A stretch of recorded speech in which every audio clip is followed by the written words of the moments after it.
Olá pessoal, tudo bem? Bom, vocês já pararam para pensar que a gente vive sempre preocupado com o tempo, que horas são, quanto tempo eu vou levar para chegar ao trabalho, tem que colocar o despertador para acordar, eu tenho que chegar na escola às 7 da manhã e o ônibus demora para me levar até lá, meia hora. Por que essa preocupação tão grande com o tempo que nós temos? A gente vive sempre correndo de um lado para o outro. Quem nunca ouviu a expressão tempo é dinheiro? Quem nunca ouviu uma frase do tipo: essa pessoa não tem nada para fazer, não? Quando um amigo posta aquela foto no Instagram em plena segunda-feira, na praia, todo mundo pensa: nossa, será que ele não trabalha, não estuda, não tem nada para fazer? Será que está de férias? Por que a gente tem essa preocupação tão grande com o tempo? Será que isso é natural? Será que sempre foi assim? E se eu te disser que há 250 anos atrás, por exemplo, essa não era a preocupação para a maioria das pessoas no mundo ocidental? Eram outras as preocupações, não quer dizer que não havia, mas não era essa, né? Os valores eram outros. O que será que aconteceu nesse tempo, então, para promover essa mudança? É mais ou menos o assunto da nossa aula de hoje, sobre a Revolução Industrial. Vamos ver, então, a Revolução Industrial. Vamos lá. A Revolução Industrial, ela costuma marcar também a formação, o início do que nós entendemos como modo de produção capitalista. Mas vamos entender o que é modo de produção? Bom, o período histórico que nós vamos tratar aqui é o finalzinho da Idade Moderna. É o século XVIII que nós vamos acompanhar diversas transformações em vários campos da sociedade, não apenas no econômico. A gente é acostumado a associar a Revolução Industrial à transformação técnica, às mudanças econômicas, mas não é só isso, não se limita a isso. Por isso a gente precisa compreender que o capitalismo é um modo de produção e a gente precisa entender rapidamente esse conceito de modo de produção que vocês já devem ter estudado em sociologia. Mas rapidamente, falar sobre modo de produção é entender que em todos os períodos da história, em cada período da história, as sociedades se organizaram de uma determinada maneira para garantir a sua existência, a sua sobrevivência, a produção de riqueza, né? Ou tudo aquilo que é necessário para ela existir. E isso não se resume apenas a um sistema econômico, é algo muito mais abrangente. Para entender isso, o filósofo alemão Karl Marx, no final do século XIX, ele desenvolveu esse modelo teórico chamado de modo de produção.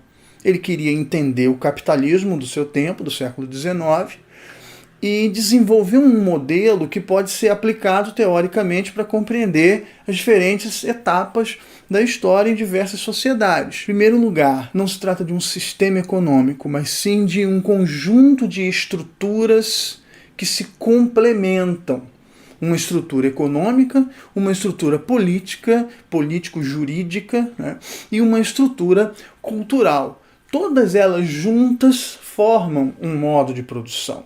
Não é apenas a forma como se produz, mas também a criação das regras necessárias para que essa forma de produção possa existir e também um conjunto de valores que vai dos nossos desejos, dos nossos objetivos, dos nossos valores morais, do que é certo e errado, as nossas crenças, os nossos desejos.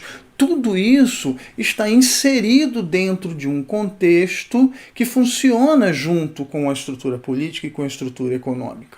Então, olhando essas estruturas, né, o Marx compreende que a estrutura econômica é a infraestrutura, é a base, né?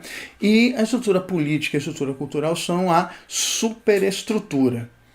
Esse papo de estrutura lembra um pouco a gente a construção, né? Ou seja, em qualquer projeto de construção, a gente tem primeiro que pensar na base, né? Nas sapatas, nos alicerces, nas colunas, nas vigas, e depois sim, aí a gente constrói a superestrutura, as paredes, janelas, portas.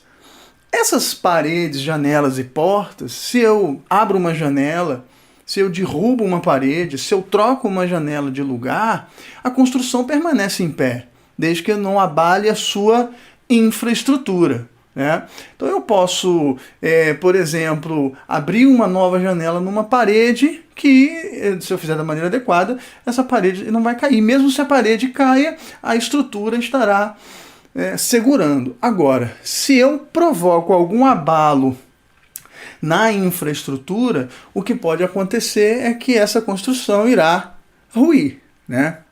Então, quando nós mexemos aqui na janela, quando nós mexemos na superestrutura, o que nós temos? Reformas. Então, uma mudança na superestrutura, uma mudança de comportamento, uma mudança política, ela não necessariamente compromete todo o modo de produção. Na verdade, o que está acontecendo é uma reforma. Agora, quando nós temos um abalo que interfere ao mesmo tempo nessas três estruturas, levando a nossa construção social ao colapso, né, e ela é derrubada, e nós temos ali um terreno para construir, então, uma nova estrutura social e etc., aí nós chamamos isso de revolução. Então, por que a Revolução Industrial, por que nós chamamos a Revolução Industrial de revolução? Justamente porque ela não apenas mudou a economia ou o modelo econômico. É um fenômeno que acontece no século XVIII, no interior das chamadas revoluções burguesas, que põe fim ao chamado antigo regime das monarquias absolutistas, da economia mercantilista, de um pensamento, de uma cultura extremamente religiosa, majoritariamente católica. Essas revoluções burguesas, incluindo a Revolução Industrial, elas provocam essa ruptura, dando origem ao modo de produção capitalista e a um novo modelo de sociedade baseado nos princípios do Estado liberal burguês. Então é sobre isso que nós estamos falando nessa e nas aulas seguintes, ok?